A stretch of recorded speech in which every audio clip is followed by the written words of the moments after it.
Good morning, guys. Monday morning. We're about to jump on a call with Rheon, which is a company based in London, England. It is the safety protection in the new Fly Racing Works helmet. When the Formula Moto helmet came out, that's the technology that was in that helmet.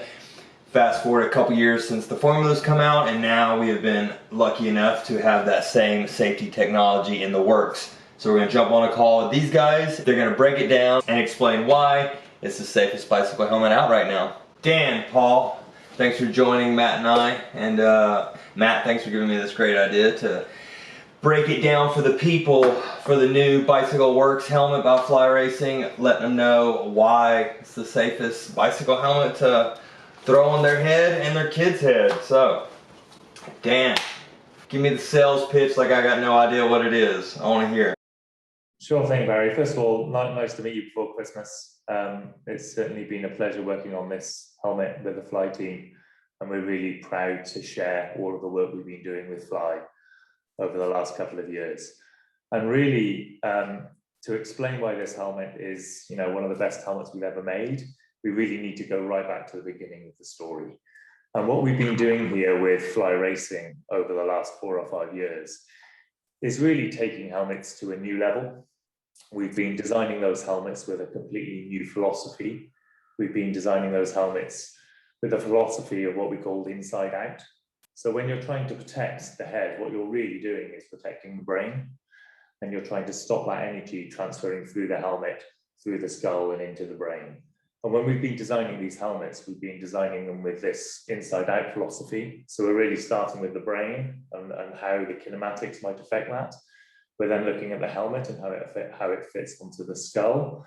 And then behind that, we're allowing a little bit of movement and a little bit of dampening in the Rheon elements. So it's really the Rheon elements that fit between the skull and the helmet. And then we have different densities of EPS, normal foam inside the helmet. And then we have the shell. So we've really been designing these helmets really from the inside out with this new philosophy. And that manifests itself in a number of different ways, Barry. But what we're always trying to do is make these helmets so they work in the real world. And so we're really interested in making helmets safer on you when you're riding. So what does that really mean? Helmets over the last decade have been tested really in a number of very simple ways. They've been tested in linear drops, and then we measure peak acceleration.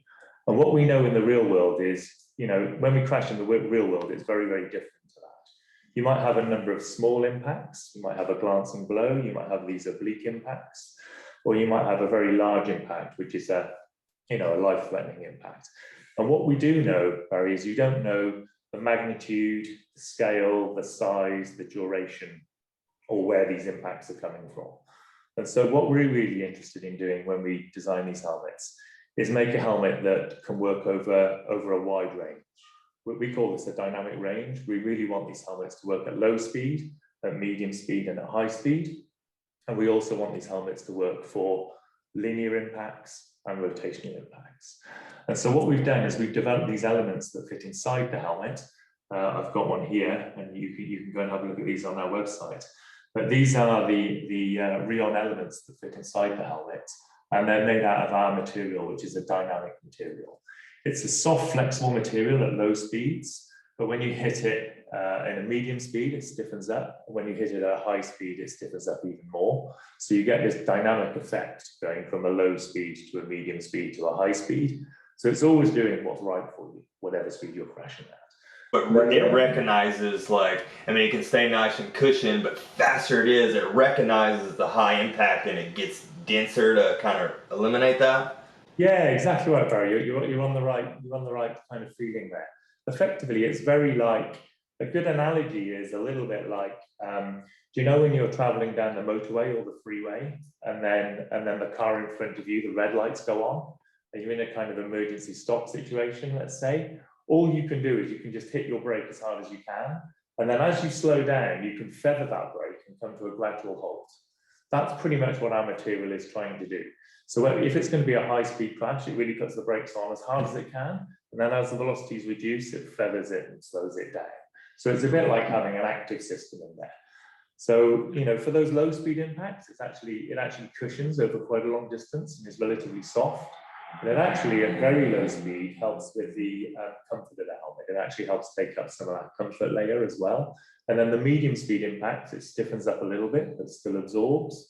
And then the high speed impacts, it stiffens up even more and absorbs more. So let's say your average consumer that's new to extreme sports or anything that requires a helmet. When you look inside this helmet, there's the black EPS foam, and then you might get a cheap helmet that, okay, both these helmets have this black foam in it, but these have nice pads in between, and this one's got this blue gel thing. So any Joe Blow thinks like, well, what is this pad? Oh, I have this black pad and there's a blue pad. Is it really worth the money to spend a couple extra $100 because I already have padding? What can this actually do? Can you explain that? Yeah, it's a fair question. It's a fair question. So typically what's happening in helmets is all the way from effectively the outside of your skull to the shell. We call this the kind of skull to shell mentality, but right from the inside of your head here, inside of your skull here, all the way through to the outside of the helmet. What that helmet's doing is a number of different jobs. And so actually what's inside most helmets is a comfort liner. You've got this little bit of foam that just makes it comfy or wicks sweat or takes up that little bit of space for comfort. And then you've got typically a number of energy absorbing systems. They're typically EPS. You might have those in a number of different densities. The low density ones can absorb for the low impacts. You might have that for a certain thickness. And then further out towards the edge of the helmet, you might have a higher density EPS. And then you have the shell. So what's happening is each one of that is eating up space in the helmet, and they can only really do one job.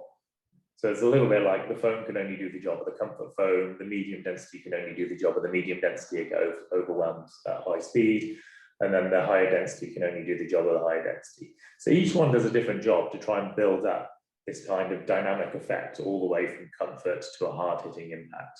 I guess what we're really doing with the Rheon technology is adding our element to that, which is dynamic. So it adds to the comfort, it adds to the low speed, it adds to the medium speed, and it adds to the high speed. So it just actually makes your helmet work better at all of those different premises.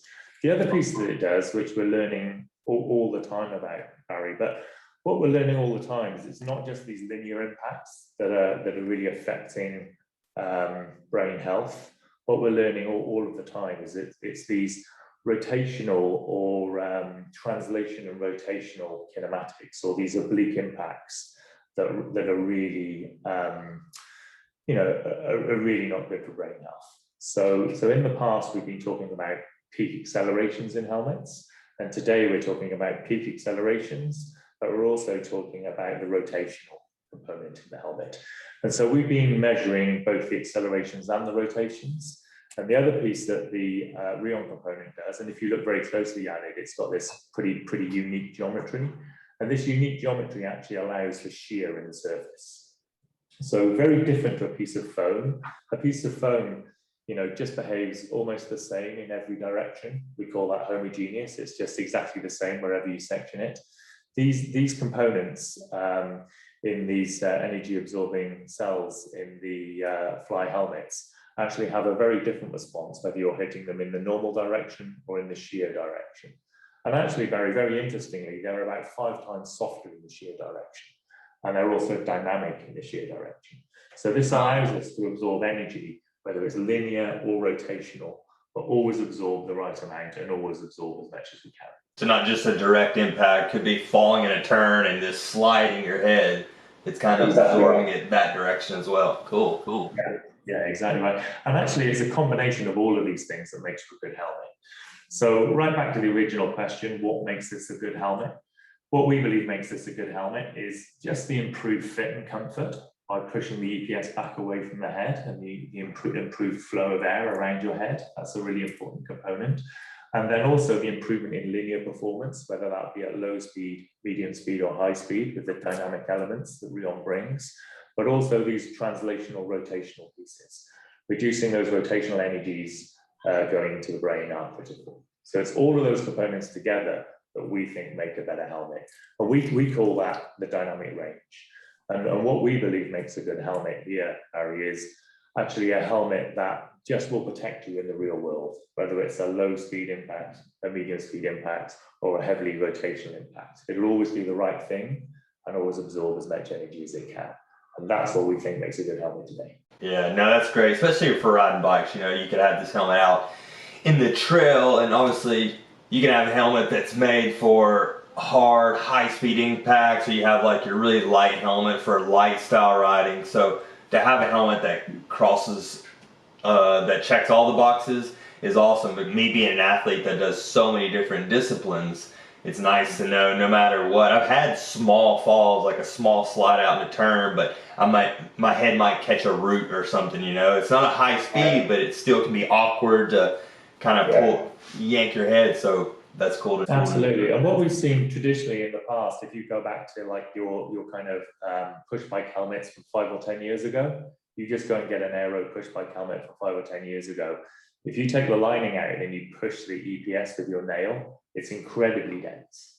And so what that dense EPS does is it's very good for absorbing those super high speed energies, but actually at low speed energies, it's too dense to crush.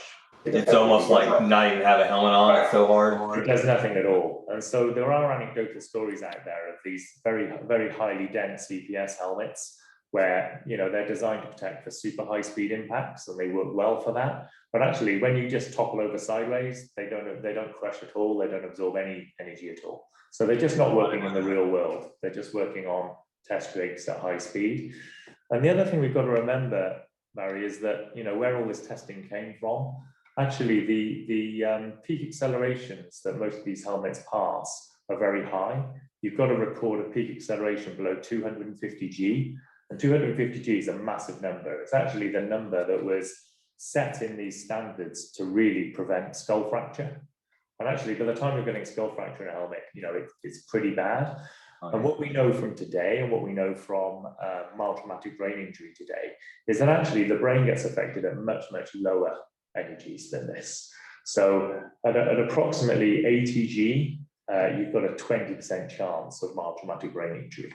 And 80 G is significantly lower than that threshold of 250 G where their standards are today. And so we really want helmets to not only work at the 250 G, but we want them to work right down into the 100 G, 80 G, even 60 G. And we think that's what makes a good helmet, because you don't know how you're going to crash. Protects the pros, protects the little kids coming up. It's all in one package. That's cool. And it will protect you from, you know, that big wipe out you have once a year to all those funny little offs you have when you just get your front wheel, you know, ripped out by a tree root or whatever. You know, it's those unexpected ones that you just can't even prepare for. We just straight out, you know. You know, you said that about comfort. I actually didn't even think about that when I've been riding the Works helmet since it first originally came out. When I put this one on for the first time, Matt shared that the shell is a little bigger. When I went to put it on, it felt tighter at first, and then it slips on. So it felt like it almost cups my head more. But once it was in, it felt like the padding of a motocross style helmet, you know, which was awesome because you feel that power. You obviously want the comfort, and the original Works, as much as I loved it, now that I feel the new one, I realize how thin everything was around my head. And now everything just feels way more comfy. It feels like it wraps my head more, and then it's still a bike helmet, you know, which is awesome. That I was saying earlier, like I'm a small guy, so when I have the Formula on, I'm kind of bobbleheadish. So to have the Works that actually fits me proportionate as well, because obviously safety is so important, but we got to have good aesthetics as well. Kids want to look cool out there, and as do I. No, it's important. I think it's the philosophy carried over from the Formula, and we've got a Formula right over here. And one of the main things about running the Formula way back in the day, I can remember traveling out, and I was very lucky enough to ride with one of the prototype helmets out there in the high deserts of Boise. It was really a dream come true. And so we were riding with the prototype helmets there for 4 or 5 hours. In fact, Paul was with me that day as well. I was with Jerry. It was a real fun day. And what we noticed after 4 or 5 hours of riding is not only were the helmets super comfy, but actually two things I remember is that there was just an awful lot of airflow in that helmet. So by pushing the EPS back a little bit and resting the helmet on these Rheon elements, you get a lot more airflow in the helmet. And in fact, I took the helmet off after 4 or 5 hours of riding, and my hair was pretty dry on the top. Oh wow. Yes, just had it off. So you have the little Rheon pucks, and in between each puck there's air gaps, so you got a little more flow, so it's not just confined. Exactly right. Exactly right. And we employed a similar optimization program, Barry. So when we build these parts, we kind of lock down the Rheon elements and the performance of them, and then we put the EPS into a performance window, and then we go back in and do quite a bit of different testing. And what we're really trying to do is kind of, if you can imagine, impedance match all of the components, so you get the maximum out of the helmet. So as we're putting the Rheon elements in there, we actually would then want to change the different densities of the EPS behind that to optimize them. And what we actually found when we found out so much by doing the formula from the get-go that then carried over into the works. And what we found out is that we could go even lighter and lighter on the densities of the EPS. And to some extent, the Rheon elements were then protecting the super light EPS in there. So then overall, even though we added 60 grams, I think, of Rheon to this helmet, actually overall the weight went down because we were able to save that. For the formula or the works? Yeah, for the formula. So it's even lighter, okay. Yeah. I think for the works, it's probably stayed the same or just gone up about 50 grams. So there's very, very little delta on it at all. But the amazing thing when you pick these helmets up is the inertia. You just don't really necessarily, you've probably done this, but when you pick that helmet up and you just hold it by the chin and you give it a shake, you know, when you're actually riding in these helmets, a heavy helmet, you can really feel it when you're moving your head, say through the whoops or whatever. Whereas when you're riding in something that's this lightweight, when you're actually riding in it, that inertia almost makes more difference than the total weight. And so that's what you actually feel when you're riding it. So with that being said, go into the impact. So I've been riding fly helmets for 20 years now, and I've gone through like the original F2 helmets, like just so heavy and bulky, which back then you don't really think about. You just think, oh, that's safe. But then recently, when the new works and formula helmets all came out, I learned a lot about a lighter helmet helping prevent like a slingshot, like slingshotting your head into the ground. Yeah. Can you go into that a bit? Yeah, of course. I mean, generally, you've got 2 competing facts here, or maybe even 3 competing facts here, and it's really interesting to talk to just different people in the media and different people in test houses about, you know, what weight means in a helmet. And actually, to some extent, Barry, that the weird thing is that on the test rig itself, if you just look at the pure physics, the mass of the helmet should help you. So you've got F equals NA. And actually, if you want to keep those peak accelerations down and you've got a certain known force coming into the helmet, then actually a slightly heavier helmet should theoretically help you on the rig. But of course, you're then dropping that helmet with the head. So the way I like to think about it is it's really a system. It's really the weight of the head itself inside the helmet all added together. And what we know is, but believe it or not, if we actually got hold of the head today, you wouldn't believe how much they weigh, but they weigh about 5 kilos. An actual human head, you're saying? Yeah, an actual human head weighs about 5 kilos. So that's like 10, 12 pounds, basically. It's a lot more than you would think. And so actually, when you consider that your head, you know, a medium head weighs 4.7. I think a large is 5.1. They actually change slightly. You know, bigger head is clearly more mass. But then when you consider what you're doing is you're actually taking, you know, effectively a 5 kilo head and putting it in a sub 1 kilo helmet. So what you really notice is the weight of this helmet on you. You don't notice the weight of your own head because you've lived with it your whole life, right? But what you notice is the extra kilo going on your head, for sure. So that's what you really notice. But what I think you really notice is you know, what are they like to wear? How does the air move through them? And what are they like to actually move around? So to me, it's actually the inertia and the center of gravity of the helmet itself that you really feel when you put it on. That's the kind of key thing. So the actual weight of the helmet, you know, no doubt, over a long time riding, you know, the lighter helmet, the better, without a doubt. But we're getting so light with these helmets now. I mean, these are 900 something grams. They're incredibly lightweight. I mean, even the formula in carbon is 1100, 1200 grams. It's an incredibly light helmet, really. for the technology that's Oh yeah. Especially like I was saying, the old F2s compared to the new formula, it's like holy cow, the formula feels like the works compared to. Yeah, and it's almost the same step down. So it's interesting for you to talk to the F2s. And if people in the audience know the F2 is about another 200 grams heavier than the formula, and we're talking about 200 grams lighter again for the works. And even though 200 grams doesn't sound like a lot, it's only 2 mobile phones, but it's a lot when it's on your head. So you're talking about less than a kilo protecting your head, which is 5 kilos.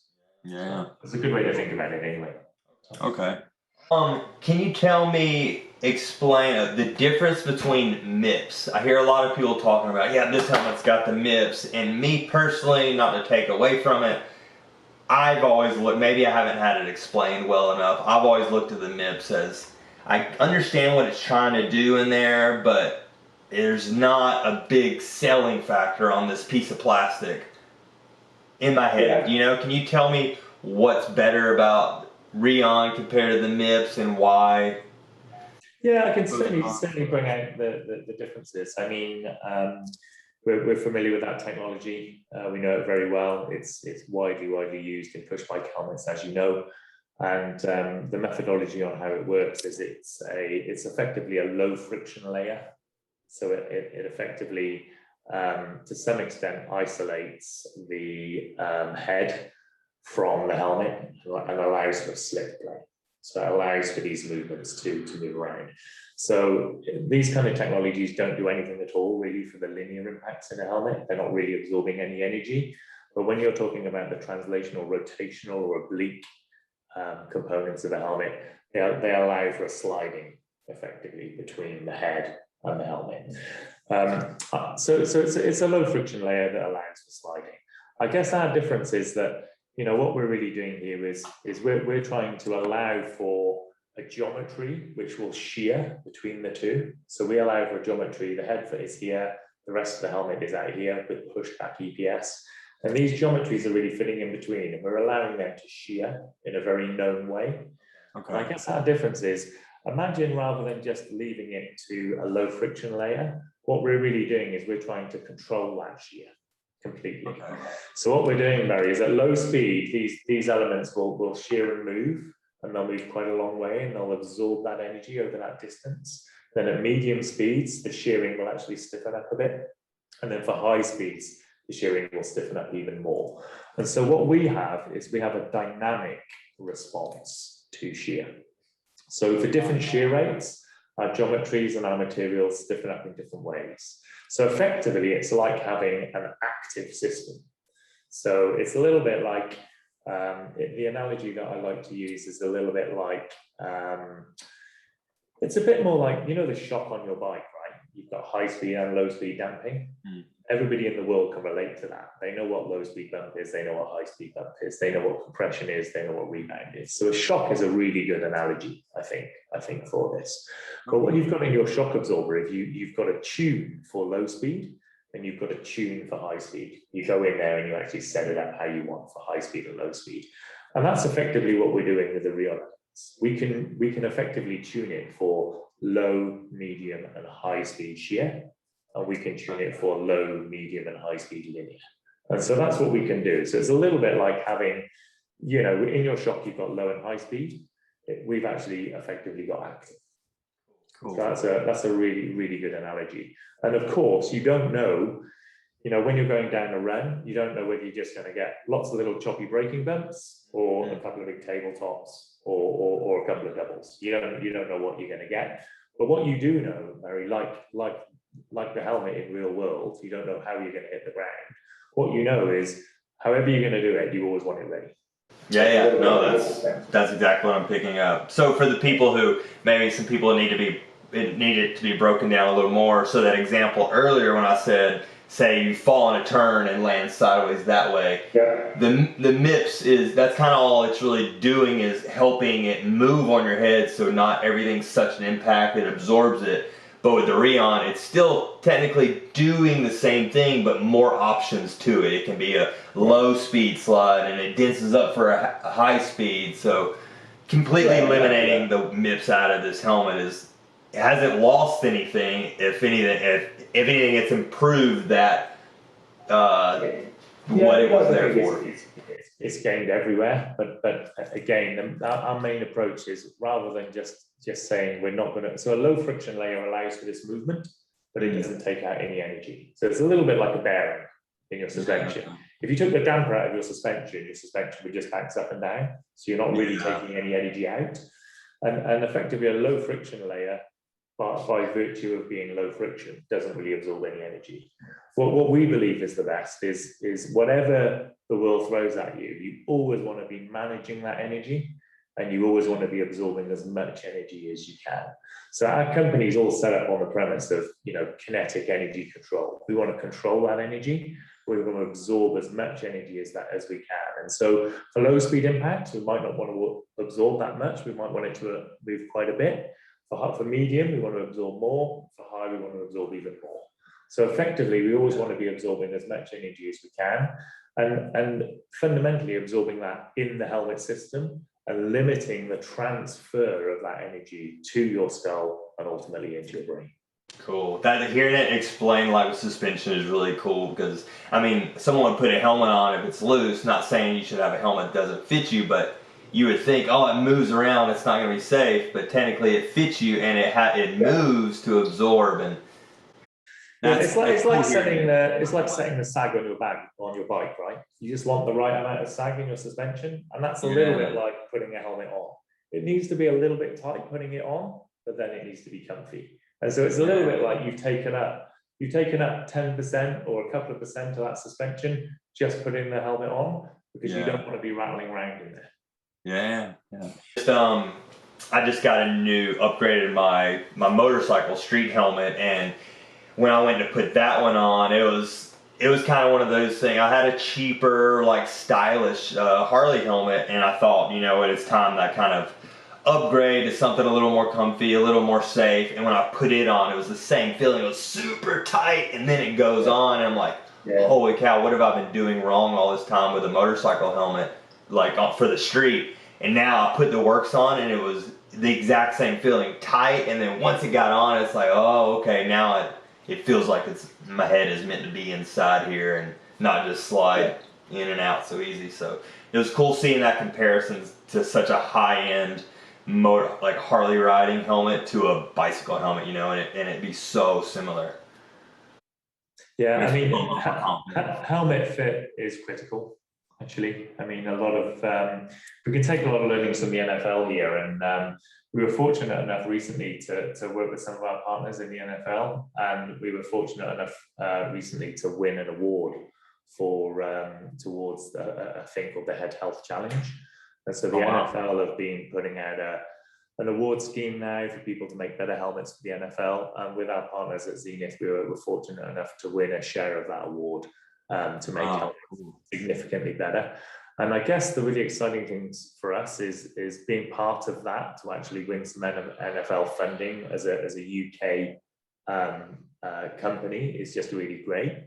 But the really important thing from that, Barry, that we've learned so much working with them is they really have one of the best testing methodologies in the world. They test their helmets at multiple different speeds, and then also multiple different locations and glance and blows. Okay. So there's really nowhere to hide. So what we've learned from that program is, testing of helmets really needs to advance, and actually testing helmets at low, medium, and high speeds is absolutely critical. And it really plays to our philosophy. So we're really pleased with our partners at Zenith to work towards that next helmet. And actually now we're starting to commercialize that and get it out. But one of the things we learned, and we're calling this effectively our skull to shell theory, is that if you're going to design a helmet, what you want to be doing is having the optimum system all the way from your skull right to the shell. So all of that gap, we've talked about it before, just recently, Barry, all of that gap needs to do a job, and then it needs to absorb energy. But the perfect helmet is using all of that gap to absorb all of that energy, whatever the impact there is on it. So having a dynamic system that goes all the way from effectively your skull to the shell can always do the optimum job. And so that's what we're really working towards now, and that's what we're going some way towards working on with the Works helmet here. Cool. Yeah, I mean, there's always so many conversations that come up about head injuries in the NFL, so that's cool to know you guys are involved. How much would you say, like, what percentage of helmets roughly would you say you guys are in the NFL now? Yeah, I mean, it's relatively small at the moment because we only started about a year ago with our partners at Zenith. So we're one of the smaller players, but certainly in the future we're really looking to lead that charge. So helmet performance and safety is critical in that game, and it's, you know, what you want there is a helmet that, it's a really interesting challenge, but what you want there is a helmet that can take, you know, the day-to-day knocks all of the time, multiple repeat impacts, and then that once in a lifetime, life-threatening impact.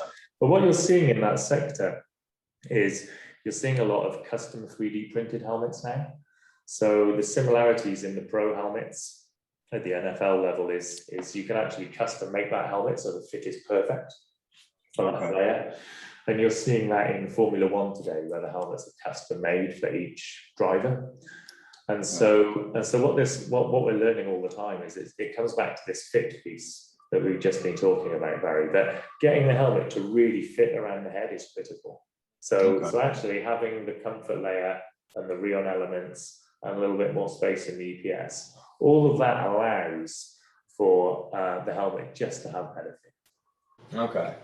You know, I think obviously they're two completely different sports. NFL takes a lot of multiple impacts, but I don't think parents out there realize or have had the, I guess, the resource of learning that when you take a hard impact on a bicycle helmet, they're made to take one good impact and really get rid of it. You know, like, obviously it sucks to go spend a few $100s on a helmet and then you take a hard slam 1 month later, but obviously that investment is in the safety of your brain, which is the most important piece, right? Whether you're just the mom and dad riding or you're the kid riding.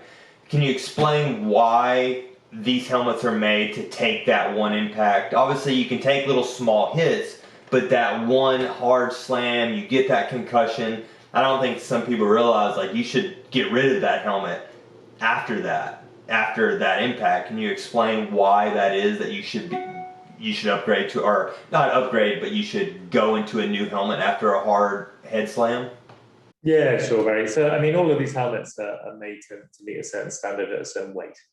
So obviously what you're dealing with here is multiple different mechanisms for absorbing that energy. Obviously the Rheon components themselves can absorb multiple repeat impacts, very, very low ones. And actually for that comfort layer, they can move and then recover. There's no issue there at all. But as soon as you get into a, you know, medium or high speed impact here, the EPS, which is the next energy absorbing layer in the helmet, actually starts to deform and crush. And that is a non-recoverable event. And then ultimately the outside shell, the carbon fiber, will start to splinter and break. So you're talking about super lightweight materials here that can absorb a lot of energy in an impact, but it's like a crumple zone in a car. Once it's crumpled, it's done. Yeah. So an analogy here would be a little bit like a bumper in a car. Just rubbing up against something when you're parking is okay. You know, just that tiny little rub. Okay, it takes the paint off, which is frustrating and everybody gets exciting about it, but you haven't actually deformed the bumper at all. So having that little bumper that can take the tiniest little bump is completely okay. But as soon as you're actually using it in any kind of crash scenario or impact scenario, what's actually happening is that bumper just gets crushed to bits, and then you go into the energy absorbing features within the car chassis, which just then crumple down. They're called crumple zones, and you're just absorbing what energy all the way back. Okay. If you ever see a car that's wrecked on the side of a highway now, hopefully the people inside it are getting out and walking away, but you've got multiple features that are absorbing energy all the way through that. And you've mainly got these crumple zones that are just absorbing a lot of energy. So quite often the cars look horrendous. You know, the whole front of them is completely caved in, but hopefully it's done its job absorbing all of that energy. And then inside, you've actually got an active system, which is what we equate Rheon to sometimes. It's a bit like having an airbag, if you like. So, you know, the EPS is a bit more like the seatbelt, and then the airbag is a bit more like the Rheon. It's the active piece in there. And so what you then what you've then got is you've got the airbag that's stopping you hitting the steering wheel. So you've got all of these different features that are working at various different energies. Okay. Yeah. So you might hit on the right side, but your left side of the helmet might be fine, but the fact that the inside, even if it's just scuffed up, the inside of protection could be smashed. So if you take that same hit, it could be much worse. And I just want to break that down so the parents know that that hard impact, that it's time to retire. If there's any hard impact in the helmet at all, or if anybody's been knocked out in the helmet at all, you should definitely replace it. And if there's any medium speed impact with any visible damage at all, you should replace it. Cool.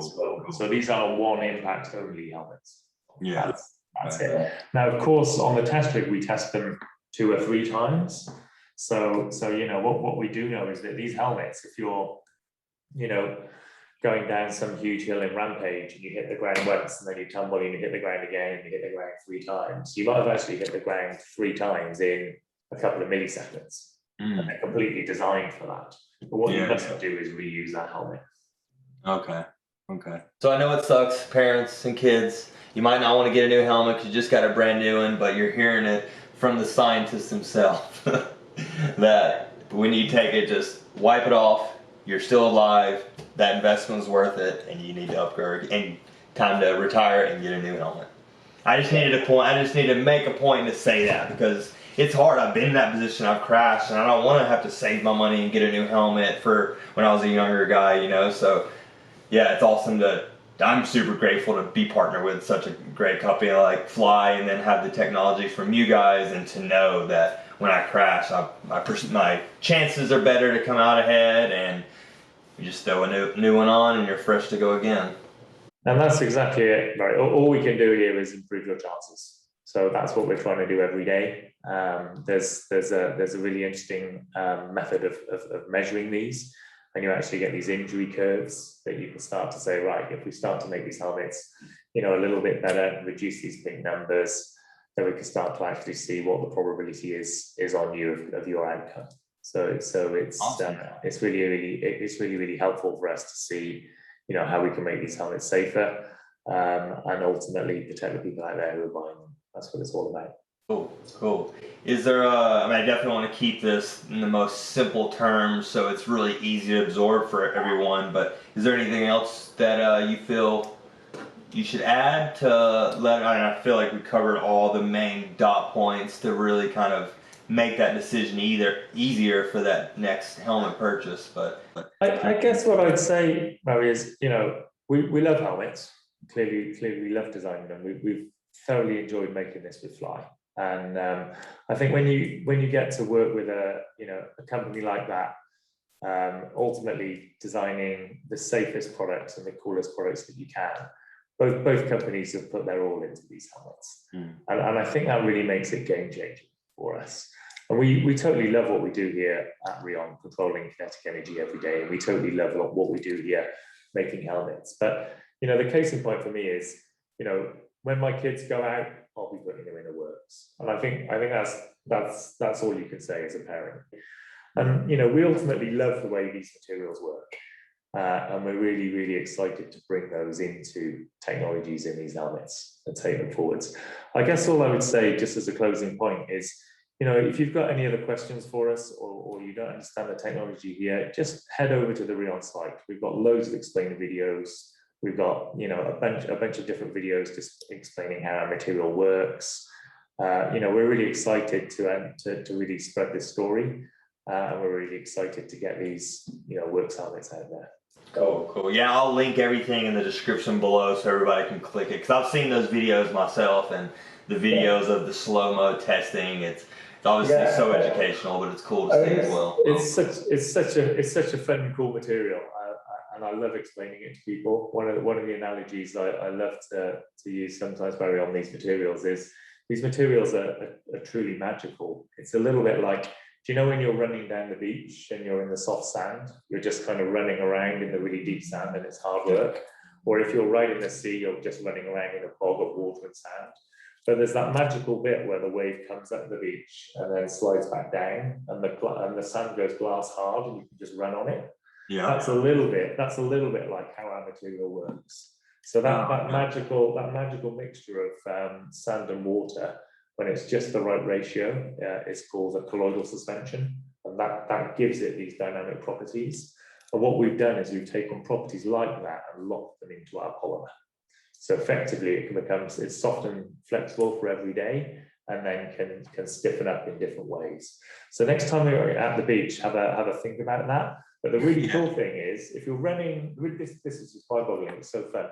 But the really cool thing is, if you're running down the sand where the wave's just gone, it's glass hard. But then when you stop, you slowly sink in it. And that just reminds you of how material works. So at high strain rates, it's stiff. And then as you stop, you just slowly sink into it a bit. So it's exactly that analogy. It's so crazy. Multiple pieces of rubber have so much technology based into one that the materials have, God, just the progression of technology, right? It's wild. We love it.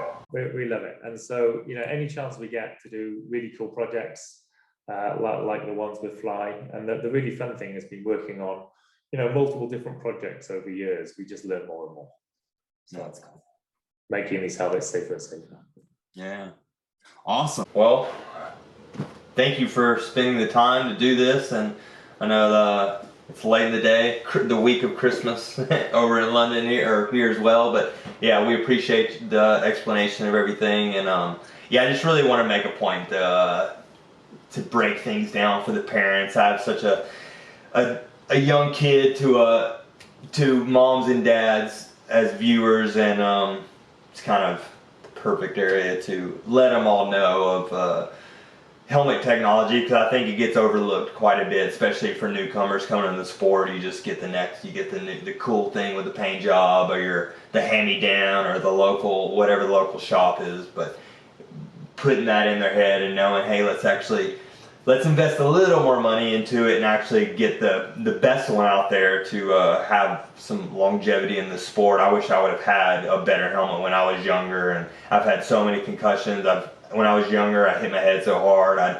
The one time I've been knocked out, I had a seizure, and then I've had multiple concussions since then, but not actually knocked out, but I hit the ground. I get up, I feel like I'm okay. I get a little memory lost. As soon as I get emotional, I know it's like, damn it, I have another concussion, and I could have prevented so much earlier in my years. I know at 35 years old now, when I do hit my head, I notice it way more, even with the safer helmets. But so many years of impacts, I definitely notice head hits, like slow or fast, are much different than they were, say, 10 years ago. So to get these younger kids in a good helmet early on to prevent those little stages that I dealt with, hopefully we get longer careers out of younger kids, and the next generation, it just has that much more longevity in their athletic career. Yeah, I totally agree, Barry. And we call these subconcussive impacts. So what's really interesting, just hearing you talk about that, is we're designing these helmets not only for those big hits and those potential concussions. We're designing these helmets for those subconcussive impacts, those 50, 60, 70G style impacts. And actually, what's really interesting about those subconcussive impacts is they all add up over time. So if you do get a mild traumatic brain injury, your brain is the most amazing thing. It will slowly repair itself, and it will slowly rewire itself, and it will slowly fix itself. It's a little bit like your body continuously repairs itself. But actually, what we do know from these mild traumatic brain injury or these subconcussive events is they add up over time. So having 2 in a week is potentially much worse for you than having 1 and then another 1 6 months later. Yeah. So they certainly add up over time, and we're still trying to understand, what that means. So for us, designing helmets that will protect for those, those subconcussive impacts is as important as designing helmets for those, once in a lifetime impacts. Yeah. Well, cool. Well, if I was a consumer, I know you just made my decision a lot easier. It was so good. Yeah. Anyway, awesome. Any questions, just let us know. We love talking about helmets. Cool. No, thank you for your time. I really appreciate it. And yeah, this was great. It's good chatting with everybody. And yeah, until next time. Cool. All right. Happy Christmas. See you guys. Bye. Merry Christmas. Okay. Bye. Happy Christmas. Alright, well that went really well. I actually learned some stuff myself. I hope that helps you in choosing your next helmet, whether it's Fly or another brand. The technology is there, the science is there, the numbers are there, so consider that when purchasing your next helmet. Things might be a little more expensive, but remember you're investing into your own safety, your brain. I mean, you mess your brain up, everything else is gonna go, right? So we wanna keep that nice and safe. These Works helmets, they're not available yet, but I'm told by the end of December, they're good to go. So they might not be ready for Christmas, but they'll be here just in time for 2022 if that's the decision you make. Just make the smart one. Just remember your head is very important, whether it's the highest helmet or the lowest helmet. Having a helmet on your head in general is going to be better than not wearing a helmet. So I can't push that enough. Kids, put your helmet on. Even if you think it's not cool, just get a helmet that looks good then. Have something on your head because your brain is very important. And I've hit my head so many times. I wish I had more safety when I was younger. So I hope this helped. I know it's a long one, so I'm going to wrap it up. Everybody, have a good Monday. And until tomorrow, we'll see you Tuesday. Peace.